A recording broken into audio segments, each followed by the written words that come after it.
नमस्कार, SPT news में आपका स्वागत है। पेश है 8 जनवरी बुधवार दोपहर 3:15 बजे राजस्थान की 15 बड़ी खबरें। सबसे पहले एक नजर डालते हैं आज की हेडलाइंस पर।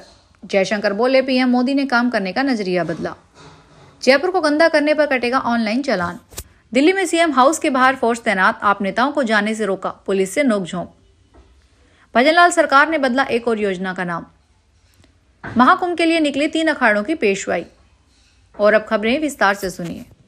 विदेश मंत्री एस जयशंकर ने बुधवार को कहा कि प्रधानमंत्री नरेंद्र मोदी ने सरकारों के काम करने का नजरिया बदल दिया है। उन्होंने देश को चलता है से होगा कैसे नहीं वाला एटीट्यूड दिया है। जयशंकर ओडिशा की राजधानी भुवनेश्वर में प्रवासी भारतीय दिवस सम्मेलन में बोल रहे थे। भुवनेश्वर में 8 से 10 जनवरी तक 18वां प्रवासी भारतीय दिवस सम्मेलन का आयोजन किया गया। प्रधानमंत्री मोदी 9 जनवरी को सुबह 10 बजे इसका उद्घाटन करेंगे। इसमें 50 देशों के प्रतिनिधि शामिल हो रहे हैं। जयपुर स्वच्छता सर्वेक्षण से पहले जयपुर हेरिटेज नगर निगम को सफाई को लेकर एक्शन मोड में आ गया है। निगम ने गंदगी और कचरे को कम करने के लिए ऑनलाइन चालान करने का फैसला किया है, जिसके तहत खुले में थूकने, नहाने और पेशाब करने पर जुर्माना लगाया जाएगा। इसके साथ ही पालतू जानवरों के पेशाब, शौच करने और सार्वजनिक स्थानों पर गोबर डालने पर 200 से 5,000 रुपए तक का जुर्माना देना पड़ेगा।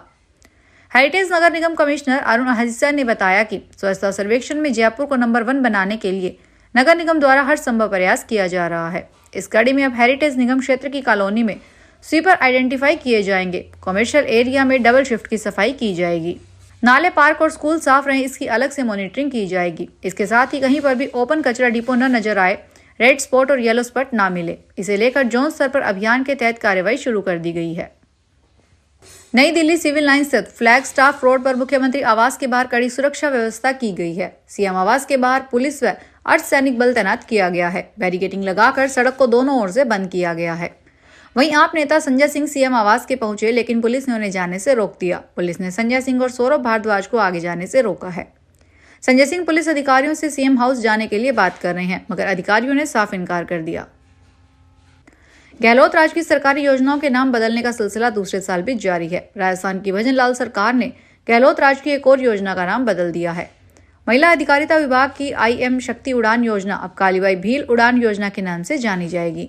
इस संबंध में सभी जिले के अधिकारियों को महिला अधिकारिता निदेशालय ने आदेश जारी किए हैं। महाकुंभ में आज 3 अखाड़े एक साथ प्रवेश कर रहे हैं। तीनों अन्य अखाड़ों की पेशवाई यानी छावनी प्रवेश शोभा यात्रा निकली है। श्री निर्वाणी अन्य अखाड़ा, श्री निर्मोही अन्य अखाड़ा और श्री दिगंबर अन्य अखाड़े के करीब 5,000 साधु संत हाथी, घोड़े, ऊंट, रथ पर सवार होकर निकले हैं। जगह जगह संत करतब दिखा रहे हैं, तलवारें लहरा रहे हैं।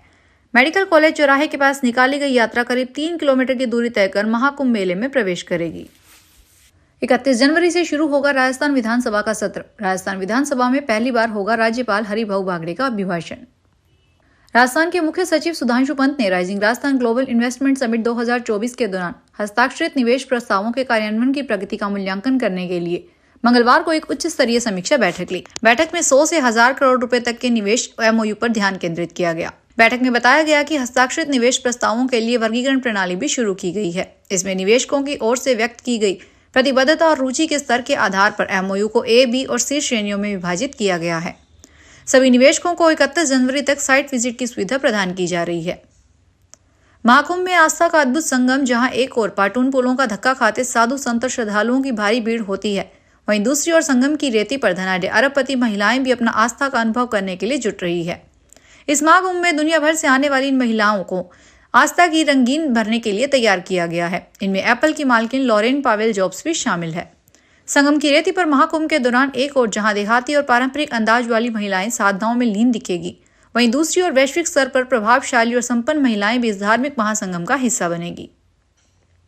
रीट परीक्षा को लेकर शिक्षा विभाग ने तैयारियां तेज कर दी है। शिक्षा विभाग को निर्देशित किया गया है कि 9 जनवरी तक नोडल अधिकारियों और परीक्षा केंद्रों को निश्चित करे। इस बार विशेष ध्यान दिया जाएगा कि सरकारी विद्यालयों और कॉलेजों को ही परीक्षा केंद्र बनाने में वरीयता दी जाए। यदि परीक्षार्थियों की संख्या अत्यधिक हो गई है तो निजी स्कूलों को भी शामिल किया जाएगा। रीट की तिथि 27 फरवरी तय की गई है। इसमें 15 से 20 लाख परीक्षार्थियों के भाग लेने की उम्मीद है। परीक्षा का जिम्मा राजस्थान माध्यमिक शिक्षा बोर्ड अजमेर को सौंपा गया है। नई दिल्ली आम आदमी पार्टी से राज्यसभा सांसद संजय सिंह और दिल्ली के मंत्री सौरभ भारद्वाज बुधवार सुबह सीएम हाउस पहुंचे, जहां उन्होंने अंदर जाने से रोका गया। वे कुछ देर के लिए धरने पर बैठे, फिर पीएम आवास की ओर रवाना हो गए। संजय सिंह ने कहा कि भाजपा शीश महल बनाने का आरोप लगा रही है। हम इन आरोपों की सच्चाई को बताना चाहते हैं, इसलिए यहां पहुंचे हैं। हम यहाँ आए तो भाजपा वाले दिखाई नहीं दे रहे। दिल्ली पुलिस हमें अंदर जाने से रोक रही है। पीएम आवास की ओर से रवाना होने से पहले सौरभ भारद्वाज ने कहा कि भाजपा कह रही है कि सीएम हाउस में सोने का टॉयलेट लगा है। हम सोने का टॉयलेट ढूंढने की कोशिश कर रहे हैं। हम पीएम आवास भी जा रहे हैं।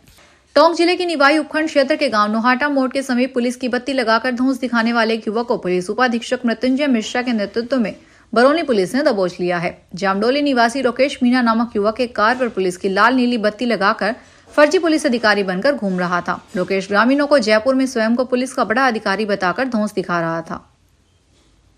दौसा जिले में बाघ के बाद अब बघेरा आने से ग्रामीण दहशत में आए हैं। लवान उपखंड के गांवों में बघेरा घुस गया है। ऐसे में बीती पूरी रात ग्रामीणों को भय के साए में बितानी पड़ी। पुलिस के मुताबिक लवान उपखंड की पिपल्या चैनपुरा में पंचायत भवन पर लगे सीसीटीवी में बघेरा के चलते फिरते दिखाई दिया। कुछ ही देर में यह खबर आग की तरह आसपास के गांवों में फैल गई।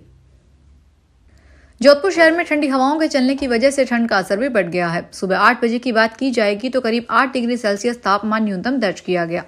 इसके चलते ठंड से बचने के लोग तरह तरह के जतन करते नजर आए। ठंड के असर के चलते आम जनजीवन भी प्रभावित है। वहीं दिन में भी सर्द हवाओं के चलने की वजह से ठिठुरन बढ़ रही है।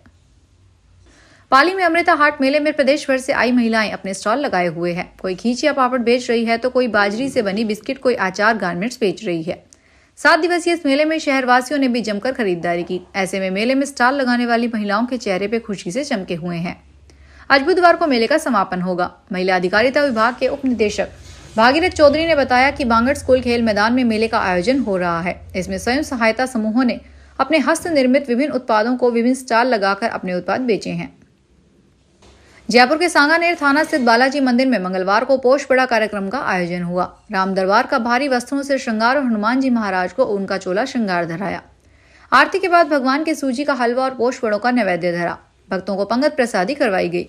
इस अवसर पर सांगानेर थाना प्रभारी किशनलाल बिश्नोई ने व्यवस्थाओं का जायजा लिया। मंदिर के अध्यक्ष रामजीलाल जांगिर ने व्यवस्था को संभाला। मंदिर के पंडित मुकेश शर्मा ने कहा, यहाँ हर साल ये कार्यक्रम होता है। इस अवसर पर मंदिर के काफी सदस्य शामिल रहे। इसमें सोमेश सैनी, सुनील सैनी, बद्री जमादार सहित स्थानीय लोग उपस्थित रहे। फिलहाल इस बुलेटिन में इतना ही। फिर हाजिर होंगे बड़ी खबरों के साथ।